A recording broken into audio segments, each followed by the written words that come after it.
अरे रचना, हम सब कह रहे हैं मान जा चुपचाप, ज्यादा दिमाग मत चला।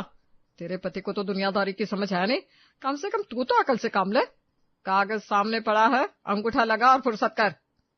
सुमित्रा देवी की कड़क और रोबीली आवाज पूरे पुराने आंगन में गूंज रही थी। सामने लकड़ी की टेबल पर घर और खेतों के बंटवारे के कागज फैले पड़े थे। रचना देवी की आंखें आंसुओं से भरी थी। उन्होंने पास में चुपचाप खड़े अपने पति दिनेश जी की तरफ देखा, जो सिर झुकाए हाथ बांधे खड़े थे।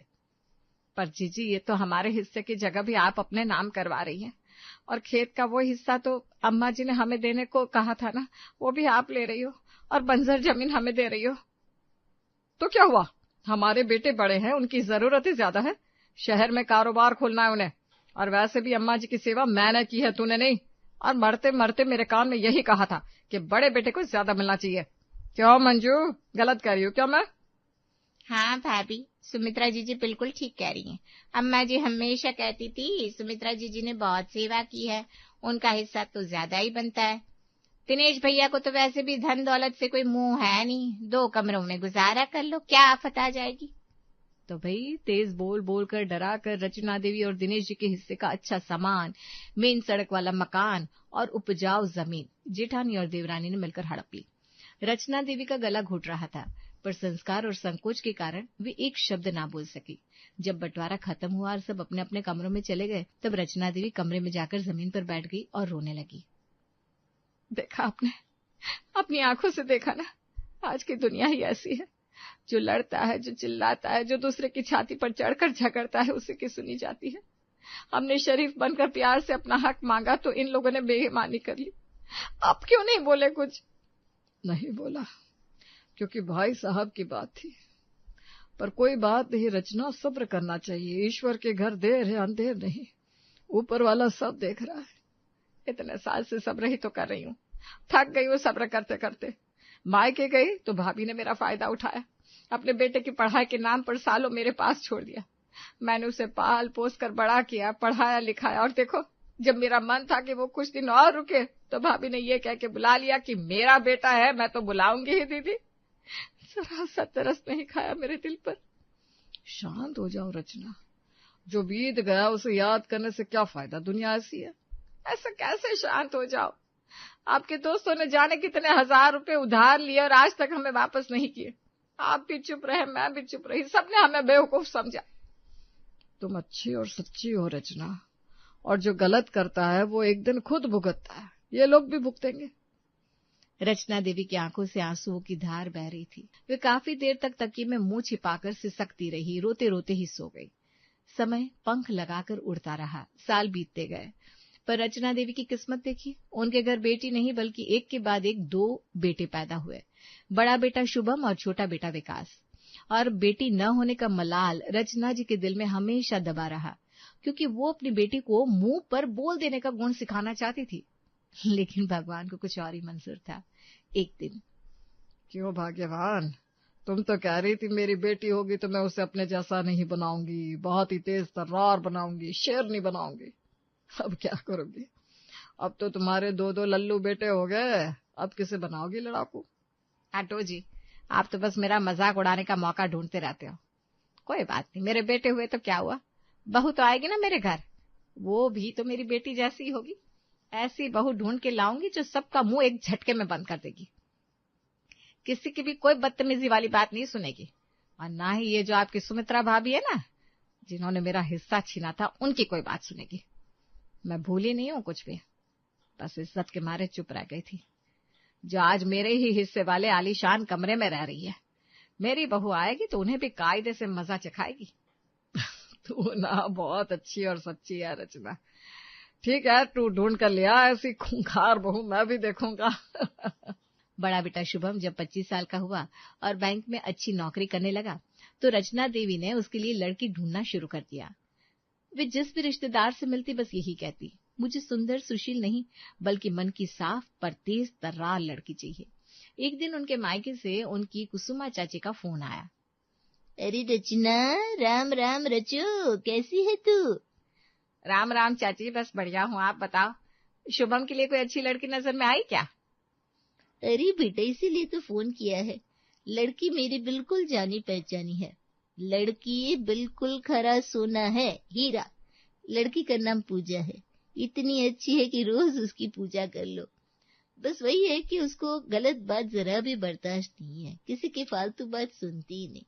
बाकी दिल की बहुत साफ है, घर में सेवा पानी सब कुछ दिल खोल कर करेगी। ये भगवान तेरा लाख लाख शुक्र है, मुझे ऐसी ही तो बहू चाहिए थी जो किसी से ना डरे, जो बोले मुंह पर बोले। अच्छा चाची, कोई नहीं जी, ठीक है। अब आप कह रही हो, आप रिश्तेदार हो और चाची हो तो ठीक ही है। एक बार बात आगे बढ़ाते। तो भाई फिर क्या था, शुभम और पूजा की बात पक्की हो गई और देखते ही देखते चट मंगनी और पट ब्याह हो गया। लाल जोड़े में सजी धजी पूजा बहू बनकर रचना देवी के घर आ गई। शादी के अगले ही दिन घर में मुंह दिखाई की रस्म रखी गई। मोहल्ले भर की औरतें और रिश्तेदार जमा थे। रचना देवी की सगी ननद ललिता बुआ अपने मिजाज के मुताबिक कड़वी जुबान लेकर सबसे आगे बैठी थी। प्लेट में काजू कतली चबाते हुए ललिता बुआ ने सब औरतों के सामने रचना देवी पर ताना मारना शुरू कर दिया। क्या रचना भाभी, आप तो कम से कम यहाँ कंजूसी ना करती। बड़ा बेटा ब्याह है और खाना, राम राम राम, खाने में मात्र 10 तरह की सब्जियां और पूरी पुलाव। भला ऐसी भी कोई शादी होती है क्या? जिंदगी भर मेरे भैया ने इतना कमाया और आपने खाने में ही कटौती कर दी। और तो और मेरे पतिदेव को लिफाफे में कह रहे थे मात्र 500 रुपए दिए। अरे घर के दामाद थे, कम से कम 5000 एक तो देने चाहिए थे। कितनी जगह हसाई करवा दी आपने। अरे जीजी माफ करिए, असल में गर्मी बहुत थी और वो। अरे बुआ जी, आप एक बात बताओ, इस तपती गर्मी में इतने सारे तेल मसाले और 100 तरह के डिशेस खाकर क्या आपको सीधा अस्पताल में भर्ती होना था? और वैसे भी सारे पैसे क्या खाने पीने पर ही थोड़ी ना उड़ा देंगे। कमरे में सन्नाटा छा गया। सब औरतें एक दूसरे का मुंह ताकने लगी, क्योंकि किसी को उम्मीद ना थी कि नई नवेली दुल्हन ऐसे बोल देगी। और बुआ जी, मैंने तो अपने मायके में ये भी सुना है कि आपने जब अपने बेटे की शादी करी थी तो शादी सीधे मंदिर में ही निपटा दी थी। हाँ, आपने इतनी कंजूसी क्यों करी थी, पहले ये बताइए। और रही बात 500 के लिफाफे की, तो फिर आपको लिफाफे के पैसों से मतलब है या मान सम्मान से? सम्मान तो 10 रुपए के लिफाफे में भी पूरा होता है अगर नीयत साफ हो तो। पूजा के ये तीखे शब्द सुनकर बुआ जी का चेहरा फक पड़ गया।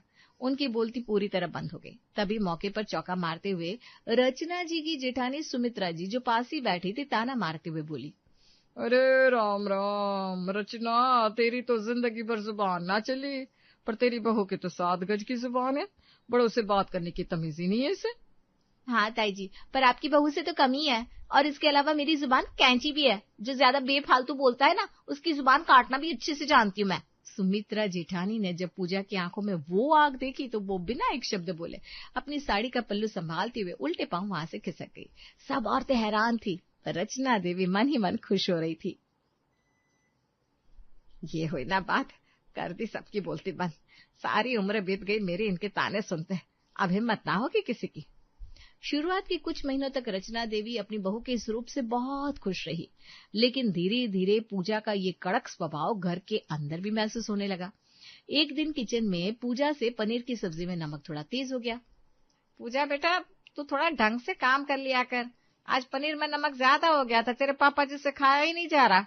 मम्मी जी, मैं अपनी तरफ से पूरी कोशिश कर रही हूँ। आपको बिल्कुल परफेक्ट चाहिए, आपको खाने में जरा सा भी ऊपर नीचे बर्दाश्त नहीं होता, तो आप एक काम करो ना, आप घर में कोई कुक लगवा लो। कुक ज्यादा अच्छा खाना बनाएगा, रोज रोज की टोका टोकी तो खत्म होगी। रचना देवी उसका ये जवाब सुनकर एकदम सन्न रह गई और चुपचाप किचन से बाहर निकल गई। चलो कोई बात नहीं, थोड़ी तेज है पर दिल की तो बुरी नहीं है। पड़ोस में भी कोई रचना जी को कुछ कहता तो पूजा तुरंत खिड़की से मुंह निकालकर ऐसा जवाब देती कि सामने वाला रास्ता बदल लेता। कुछ दिन बाद रक्षाबंधन का त्योहार आया। रचना देवी सुबह से थाली सजाकर अपनी ननद ललिता बुआ का इंतजार कर रही थी। दोपहर ढल गई पर बुआ नहीं आई। रचना जी ने घबराकर फोन मिलाया। क्यों फोन किया है? अपनी नई नवेली बहू से तूने मेरी इतनी बेइज्जती कराई थी, वो क्या कम थी? जब रक्षाबंधन पर मैं अपनी और बेइज्जती करवाने तेरे घर आऊं? नहीं जीजी, ऐसी कोई बात नहीं थी, वो तो बच्चे हैं, ऐसे मुंह से निकल गया। खूब अच्छे से समझती हूँ मैं कैसे निकल गया, पर सुन ले रचना, हम लोग गरीब भले हैं पर गलीच नहीं है, हमारी भी कोई इज्जत है समाज में। मैं अपनी बेइज्जती करवाने दोबारा तेरे घर नहीं आऊंगी। इतना बोलकर ललिता बुआ ने खट से फोन काट दिया। रचना देवी का दिल बैठ गया। ननद से उनका सालों पुराना रिश्ता टूट गया।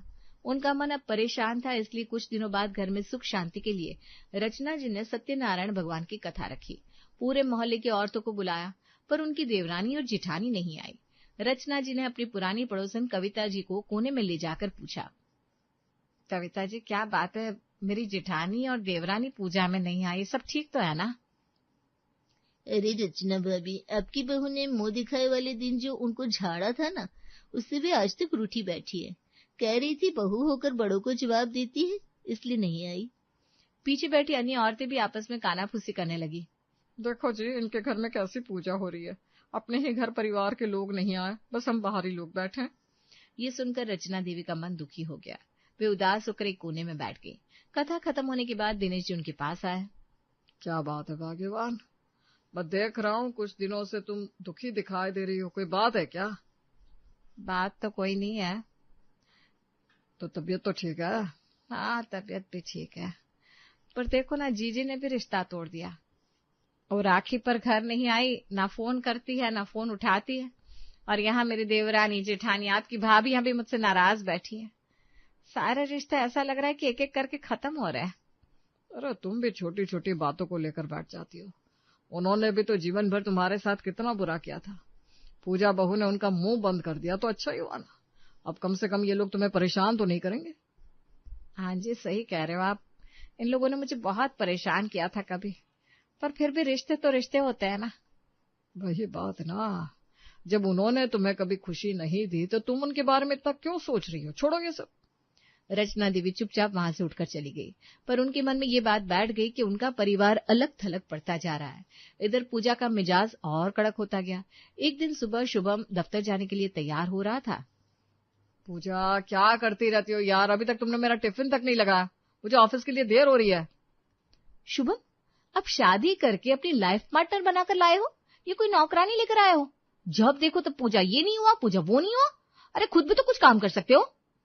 ये सुनकर शुभम का चेहरा उतर गया। पूरे परिवार के सामने उसे बहुत बेइज्जती महसूस हुई। वो बिना टिफिन लिए दफ्तर चला गया। पूजा अपने देवर विकास को भी छोटी छोटी बातों पर तुरंत सुना देती थी।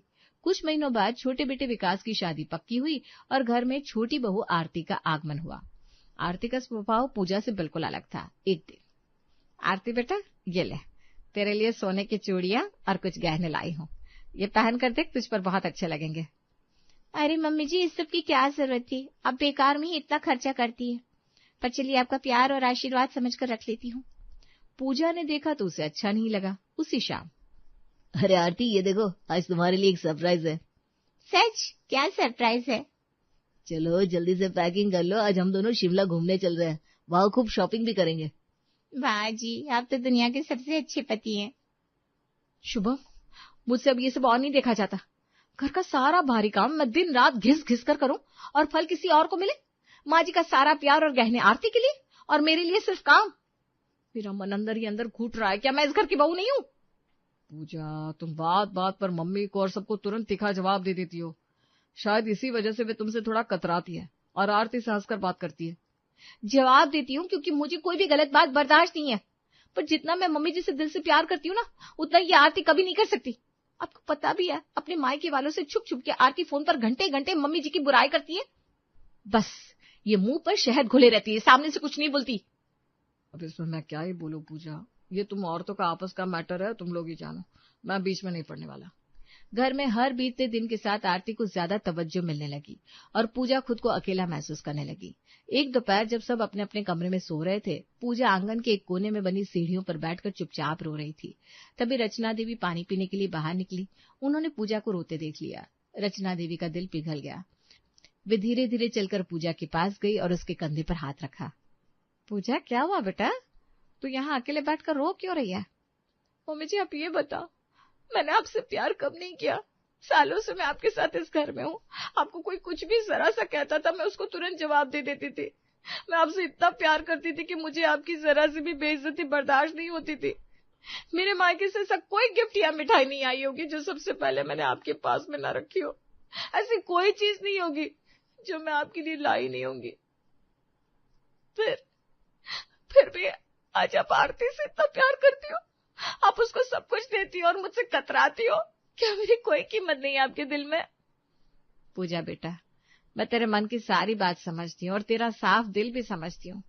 मुझे पता है तू अंदर से बहुत अच्छी है, लेकिन अक्सर जीवन में तूने कभी नोटिस किया, तेरे उन तीखे जवाबों से बुआ जी नाराज होकर चली गई, तेरी दोनों सासें नाराज हो गई, वे अब हमारे घर झांकती तक नहीं। और तू भी ना कभी कभी मुझे और शुभम को भी वैसा ही तीखा जवाब दे देती है कि हमारा दिल अंदर तक हर्ट हो जाता है। बेटा, जिंदगी बहुत बड़ी होती है। मैं तो आज हूं, कुछ साल बाद नहीं होंगी, पर रिश्तों को लंबे समय तक चलाए रखने के लिए अक्सर सही होकर भी चुप रह जाना अच्छा होता है। आज मुझे उम्र के इस पड़ाव पर समझ में आता है कि जब मैं जवान थी, मैं चुप रहती थी, सह लेती थी। मैं बहुत बार अकेले में टेंशन लेती थी कि मैंने उन्हें पलटकर जवाब क्यों नहीं दिया, अपने हक के लिए क्यों नहीं लड़ी। पर कहीं ना कहीं मेरे उस चुप रहने की वजह से मैंने अपना कोई रिश्ता नहीं खोया। सब सुख दुख में मेरे साथ खड़े रहते थे। पर मम्मी जी, गलत बात का विरोध करना क्या गलत है? नहीं बेटा, पर विरोध करने का तरीका कड़वा नहीं होना चाहिए। अगर हमारे थोड़ा सा ना बोलने से, थोड़ा सा झुक जाने से पूरा परिवार और सारे रिश्ते साथ रहते ना बेटा, तो फिर ना बोलना ही अच्छा है।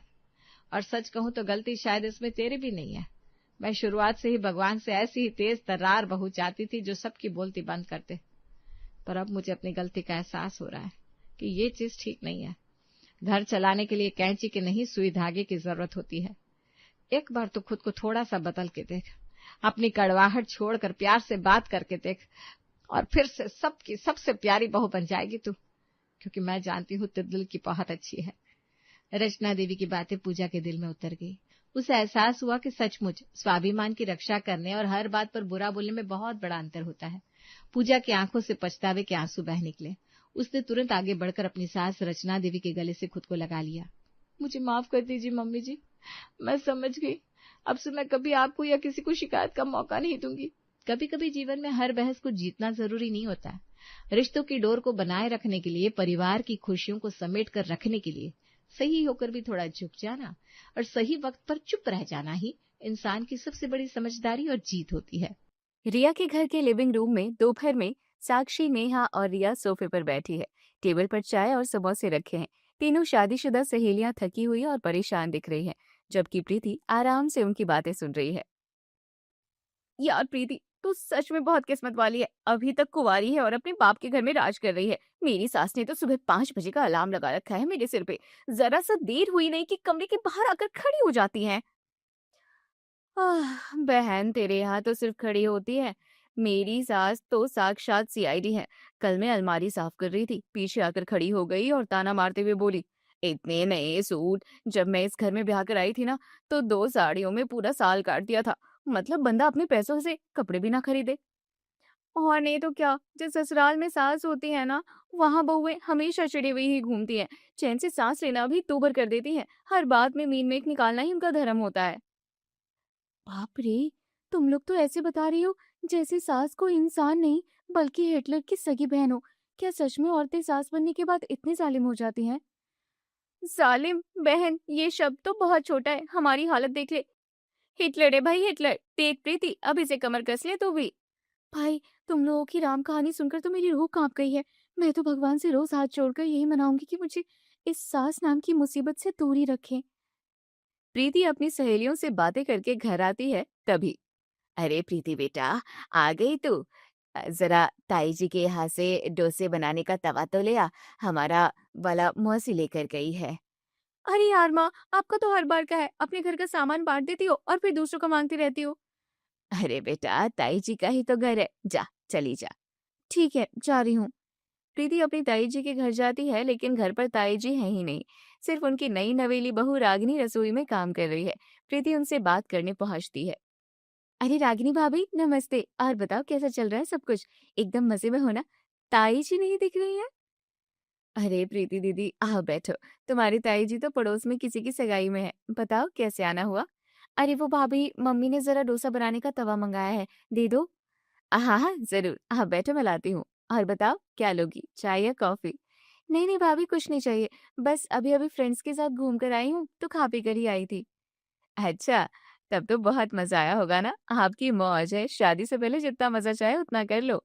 अरे शादी से पहले क्यों, शादी के बाद भी तो कर सकते हैं ना? अरे ना बहन ना, दिन में ख़ियाली पुलाव मत पकाओ। और मजे की बात तो मत ही पूछो बहन, सास के होते ससुराल में कुछ नहीं कर सकते। अरे ऐसा क्यों बोल रही हो आप? क्या ताई जी आपको आपके मन का नहीं करने देती? अरे माँ का तो छोड़ो बहन, जब वो घर में रहती है मेरा तो दम ही निकला रहता है। क्यों भाभी, ताई जी तो बचपन में हम सबको कितना प्यार करती थी, वो वाला क्या कहती है? अरे वो बचपन का प्यार सिर्फ भतीजों के लिए होता है, बहुओं के लिए तो वो सिर्फ सास है। सुबह उठने से लेकर रात को सोने तक घर में इतना बढ़िया काम करो, फिर भी कोई ना कोई कमी निकाल ही देंगी। पति पत्नी में जरा सी बात हो जाए तो घी डालने आ जाती हैं कि मेरी परवरिश में ही कमी रह गई होगी। सच कहूँ तो औरतें सास बनते ही जालिम हो जाती हैं। हे भगवान! इसका मतलब मेरी सहेलियां सच कह रही थी। मेरी खुद की ताई भी ऐसी ही है। अब तो मेरा फैसला पक्का है भाभी। मैं ऐसे घर में कदम भी नहीं रखूंगी जहाँ सास नाम का प्राणी मौजूद हो। प्रीति अपनी ताई जी के घर से लौट आती है। रात का वक्त है। डिनर के बाद प्रीति अपने मम्मी पापा के साथ सोफे पर बैठकर कुछ लड़कों का बायोडेटा देख रहे हैं। प्रीति का भाई भी पास में बैठा है। प्रीति वहां पानी का जग लेकर आती है। कविता, ये देखो, ये लड़का बहुत अच्छा है, सरकारी नौकरी है, खानदान भी बड़ा है और अपनी प्रीति के लिए एकदम परफेक्ट रहेगा। हाँ जी, लड़का तो बड़ा अच्छा है। चलो कल ही इनसे बात आगे बढ़ाते हैं। प्रीति अब 25 की हो गई है, सही समय पर हाथ पीले हो जाए तो अच्छा है। मम्मी पापा रुकिए, मैं आप लोगों की मर्जी से शादी करने के लिए बिल्कुल तैयार हूँ, लेकिन मेरी एक बहुत बड़ी शर्त है। अगर वो पूरी होगी तभी मैं मंडप में बैठूंगी। शर्त? ये शादी हो रही है या कोई व्यापार जो तू शर्त रख रही है? खैर, बता क्या शर्त है तेरी? कोई कीमत, गहना, गाड़ी, क्या चाहिए? नहीं पापा, मुझे कोई गाड़ी बंगला नहीं चाहिए। मुझे बस ऐसा ससुराल चाहिए जो बिना सास वाला हो, यानी मेरे ससुराल में सास होनी ही नहीं चाहिए। अरे ओ महारानी, ये क्या बकवास कर रही है? बिना सास का ससुराल कहाँ से आएगा? लड़का आसमान से टपकेगा क्या? ससुराल तो सास ससुर से ही पूरा होता है ना।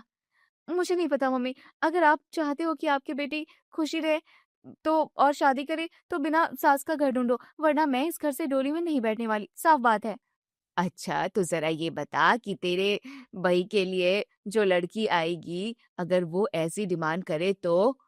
मुझे कुछ नहीं पता, या तो बिना सास का ससुराल वरना झेलो मुझे पूरी लाइफ। कुछ हफ्तों बाद महेंद्र और कविता परेशान बैठे हैं। पिछले कई दिनों में उन्होंने जितने भी लड़के देखे, प्रीति ने सिर्फ इसलिए रिजेक्ट कर दिए क्योंकि उन सब के घरों में सास मौजूद थी। तभी महेंद्र के हाथ में एक नया बायोडेटा आता है। कविता, सुनो, भगवान ने हमारी सुन ली। एक ऐसा लड़का मिला है जिसकी माँ का देहांत बचपन में ही हो गया था। घर में सिर्फ लड़का है और उसके पिता हैं, यानी सास का कोई झंझट ही नहीं है। अरे सच में? लड़के का नाम क्या है और करता क्या है? लड़के का नाम है प्रेम, उम्र 25 साल है और अच्छी कंपनी में मैनेजर है। उसके पिता का नाम राजेश जी है। घर में एक छोटी बहन माही और छोटा भाई विनोद भी है।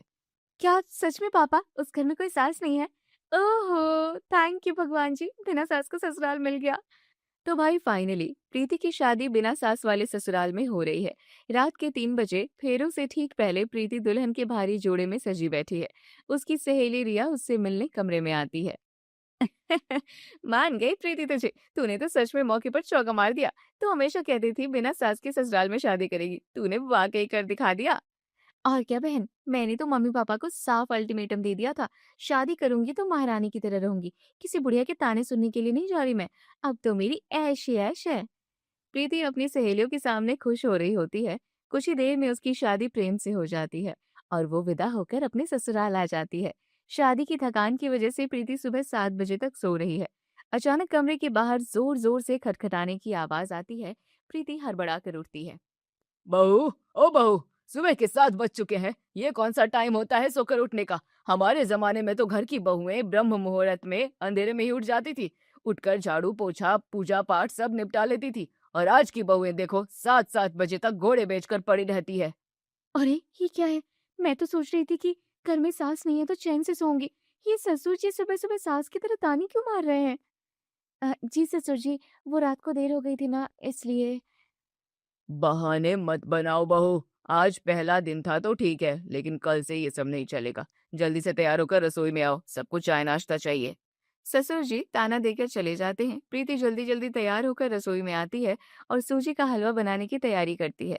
तभी ससुर राजेश जी साय की तरह उसके पीछे आकर खड़े हो जाते हैं और उसकी हर हरकत पर नजर रखने लगते हैं। बहू, ये क्या कर रही हो? सीधे डिब्बे से सूजी कढ़ाई में डाल रही हो। सूजी छानी नहीं तुमने? पहले सूजी को अच्छी तरह छान कर साफ करो, फिर हलवा बनाओ। ऐसे फूहड़पन से काम नहीं चलेगा यहाँ। हे भगवान, ये तो सूजी छानने के लिए भी टोक रहे हैं। जी पापा जी, मैं छान लेती हूँ। प्रीति सूजी छानकर कढ़ाई में घी डालने लगती है। जैसे ही वो चम्मच से घी निकालते हैं, राजेश जी फिर चिल्ला पड़ते हैं। अरे अरे अरे, ये क्या अनर्थ कर रही हो बहू? इतना इतना घी डालोगी क्या? कोई राजा महाराजा का घर नहीं है ये जो घी की नदियां बहेंगी। थोड़ा नाप कर डाला करो। और सुनो, ये क्या पहना हुआ है तुमने? पल्लू कहाँ है तुम्हारा? घी ज्यादा जलेगा अगर बिना पल्लू के रसोई में काम करोगी तो। हे भगवान, ये कौन सी मुसीबत मोल ले ली मैंने। सास से बचने वाली थी, दाढ़ी वाली सास के चंगल में फंस गई रे पापा। अब क्या सोचने लग गई? एक बात गांठ बांध लो, हमारे घर में बहुएं ना तो जोर से चलती हैं और ना ही जोर से हंसती हैं और बोलती हैं। हमेशा बड़ों के पीछे पीछे अदब से चलना सीखो। ये ससुर जी है या साक्षात सास का भूत? मेरी तो किस्मत ही फूट गई। अपने ससुर जी के रोक टोक से परेशान होकर जैसे तैसे प्रीति अपनी पहली रसोई का खाना बनाती है और दोपहर के वक्त प्रीति रसोई से फ्री होकर अपने कमरे में आती है और अपनी सहेली रिया को फोन लगाती है। और बताओ प्रीति रानी, कैसी चल रही है तुम्हारी बिना सास वाली जन्नत? तुम तो बड़े मजे में होगी, कोई रोकने टोकने वाला नहीं होगा। अपनी मर्जी की मालकिन। हमारे यहाँ तो सास ने बैंड बजा रखी है। अरे ओ रिया, वहाँ तेरी बैंड बजी है ना, तो यहाँ मेरी उससे भी ज्यादा हालत खराब है। मेरी जिंदगी नर्क बन चुकी है बहन। मेरे घर में भले ही सास नहीं है, लेकिन मेरे ससुर जी पूरी की पूरी सास हैं। हैं? क्या कह रही है? ससुर जी सास है मतलब? और नहीं तो क्या। पहला दिन है ससुराल में मेरा, और आज ही सुबह 7 बजे उठने पर ताने मारते हैं। सूजी छानने से लेकर घी के चम्मच तक पहरा है उनका। क्या पहनूं, कैसे चलूं, कितना हंसू, हर चीज में पीछे परछाई की तरह लगे रहते हैं। मेरी तो लाइफ ही खराब कर दी इन्होंने। भाई, तू तो बहुत मचल रही थी कि बिना सास का ससुराल चाहिए। अब ले, ससुर के रूप में जो सास मिली है ना, वो असली सास से भी भारी पड़ेगी तुझे। भुगत अब खुद ही। प्रीति की सहेली रिया भी अब उसका मजाक उड़ाती है। रात के वक्त प्रेम ऑफिस से लौट कर चेंज कर रहा है। प्रीति दरवाजा बंद करके उसके पास आती है और गुस्से में शिकायत करने लगती है। प्रेम, मुझे आपसे बहुत जरूरी बात करनी है। आपके पापा का ये क्या बर्ताव है? वो हर छोटी छोटी चीज में मुझे टोकते रहते हैं। रसोई से लेकर मेरे कपड़ों तक उनकी जासूसी चलती रहती है। मैं कोई नौकरानी हूँ क्या इस घर में? बाबा रे, शांत हो जाओ प्रीति। देखो, इस मामले में मैं कुछ नहीं कह सकता। पापा शुरू से ही ऐसे हैं। जब मम्मी जिंदा थी तो वो मम्मी के साथ भी हर बात में ऐसे ही रोक टोक करते थे। और तो और, जब यहाँ बुआ रहने आती है तो वो बुआ के साथ भी यही करते हैं। उनका स्वभाव ही ऐसा है। अब उन्हें बदला नहीं जा सकता। तुम ही थोड़ा एडजस्ट कर लो। एडजस्ट कर लूं? मतलब मैं घुट घुट कर मर जाऊं? हे भगवान, मैंने किस मुसीबत में पैर फंसा लिया। अगले दिन शाम का वक्त प्रीति कमरे में बैठी है, तभी उसकी माँ कविता का फोन आता है। वो बात करना शुरू ही करती है कि पीछे से ससुर राजेश जी धीरे से आकर खड़े हो जाते हैं। हेलो बेटा प्रीति, क्या कर रही हो? कैसी हो? सब ठीक ठाक है ना वहाँ? अ, मम्मी, मैं मैं भी बाद में बात करती हूँ आपसे। अभी थोड़ा काम है। बाद में? अरे, अभी तो शाम के 6 बजे हैं। कोई है क्या तेरे पास? अरे नहीं मम्मी, कोई नहीं है। मैं बस। अरे समधन जी, नमस्कार। तुम चिंता क्यों कर रही हो? तुम्हारी बेटी हमारे घर में एकदम सही सलामत है। राज कर रही है यहाँ। हम इसका पूरा ध्यान रख रहे हैं। तुम बिल्कुल बेफिक्र रहो। ठीक है बहू, अब फोन रख दो और जाकर देखो, रात के खाने की तैयारी करनी है। राजेश जी फोन काट देते हैं। प्रीति गुस्से और झेप के मारे लाल हो जाती है, लेकिन कुछ बोल नहीं पाती। पूरे दिन के काम से थककर रात को 11 बजे प्रीति अपने कमरे में जाती है और चैन से सांस लेने के लिए कुंडी लगाने ही वाली होती है कि अचानक बाहर से ससुर राजेश जी की जोरदार आवाज आती है। बहू, ओ बहू, जरा बाहर आना। तुमने रसोई की लाइट खुली छोड़ दी है। कितनी बार कहा है कि बिजली का बिल क्या तुम्हारा बाप भरेगा? और सुनो, टंकी भरी थी कि नहीं भरी थी? अगर रात को लाइट चली गई तो सुबह पानी के बिना दिक्कत हो जाएगी। पापा जी, मैंने लाइट बंद कर दी थी और मोटर भी बंद है। प्लीज मुझे सोने दीजिए। प्रीति वापस कमरे में आकर बेड पर बैठती है और अपनी माँ को दोबारा फोन लगाती है। हेलो माँ। फिर कहती है कि राजेश जी फिर से खिड़की के पास आकर खड़े हो जाते हैं। बहू, नल ठीक से बंद किया था ना? रसोई में पानी टपकने की आवाज आ रही है। जरा जाकर देख लो। माँ, तुम 2 मिनट रुको। मैं इस मुसीबत को झेलकर अभी आ रही हूँ। 2 मिनट में बात करती हूँ। प्रीति वापस आकर अपनी माँ से बात करके उन्हें सारी कहानी बताती है। अगले दिन दोपहर में प्रीति की माँ कविता एक बड़ा सा थैला लेकर प्रीति के ससुराल पहुंचती है। राजेश जी सोफे पर बैठे अखबार पढ़ रहे हैं। माही और विनोद भी वहीं बैठे हैं। अरे समधन जी, नमस्कार। आइए आइए, अचानक कैसे आना हुआ? सब कुशल मंगल तो है ना? हाँ भाई साहब, सब ठीक है। बस अपनी बेटी की याद आ रही थी तो सोचा मिलाऊं और आपके लिए कुछ खास सगुन लेकर आई हूँ। कविता थैले से एक चमकीली लाल साड़ी, मैचिंग का ब्लाउज, पेटीकोट, हरी चूड़ियां और बिंदी का पत्ता निकालकर राजेश जी के हाथों में थमा देती है। प्रीति रसोई के दरवाजे से ये सब देख रही होती है। ये लीजिए भाई साहब, ये खास आपके लिए है। अरे अरे समधन जी, ये आप क्या कर रही हैं? ये साड़ी, ब्लाउज, पेटीकोट, चूड़ियाँ ये सब आप मेरे लिए क्यों लाई हैं? मेरा दिमाग तो ठीक है, आपका ठीक तो है ना? क्यों भाई साहब, इसमें हैरान होने वाली क्या बात है? जब सुबह उठने से लेकर रात को सोने तक, सूजी छानने से लेकर बिजली के बिल तक, जब घर में सास का पूरा रोल आप ही निभा रहे हैं, तो मैंने सोचा कि सास वाला ये सारा सामान भी आपको ही दे दूं। आखिर हक तो आपका ही बनता है ना। ये सुनते ही माही और विनोद जोर से हंस पड़ते हैं। प्रीति भी रसोई के पीछे छिपकर मुस्कुराने लगती है। राजेश जी का चेहरा शर्म के मारे लाल हो जाता है। अरे नहीं नहीं समधन जी, आप तो गलत समझ गई। मैं तो बस घर का थोड़ा ध्यान रखता हूँ। आखिर माँ नहीं है ना बच्चों की, तो मुझे ही सब देखना पड़ता है। भाई साहब, आप इस घर में बहू लेकर आए हैं, उसे भी थोड़ा अपना जीवन जीने दीजिए। वो नई नई आई है, गलती करेगी तभी तो सीखेगी। अगर आप हर वक्त उस पर सीसीटीवी कैमरे की तरह निगरानी रखेंगे, तो वो इस घर को कभी अपना कैसे मानेगी। इसी बीच प्रीति की आंखों में आंसू आ जाते हैं और वो रसोई से बाहर आती है।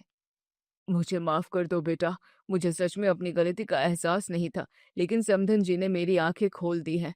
आज से मैं तुम्हें कभी किसी चीज के लिए नहीं टोकूंगा। ये घर तुम्हारा है, इसे अपनी मर्जी से चलाओ। कविता जी राजेश जी को समझाकर खुशी खुशी अपने घर चली जाती है। अगले दिन सुबह 7 बजे प्रीति अपने कमरे में बिस्तर पर आराम से सो रही है। वो मन ही मन अपनी माँ को थैंक यू बोलती है कि अब ससुर जी उसके पीछे नहीं घूमेंगे।